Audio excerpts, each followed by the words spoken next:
जन्म जन्म के भाग्य जगा दो। जय जय जय कल्याणी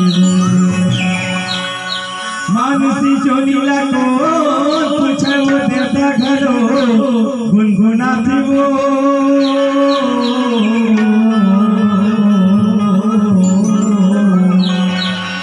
ब्रह्मा विष्णु से शिव शरण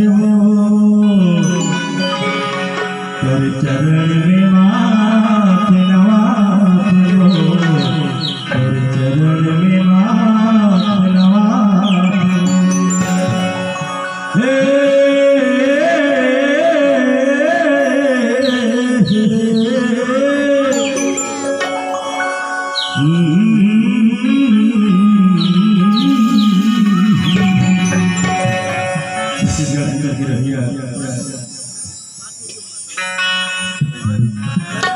गवई गांव के वशिया बैठी जैसे बजला छत्तीसगढ़ी राज पार्टी जय सूर्य ग्राम रानी दहरा जिला कबीरधाम की प्रस्तुति आप लोग के गांव पहली बार आए के अवसर दे हो हम जम्मू कलाकार बहुत भारी है।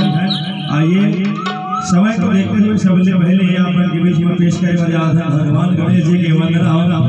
उसके बाद कार्यक्रम रात भर के लिए समाज में सारा समर्पित है। तो आइए सबसे पहले भगवान गणेश जी की वंदना।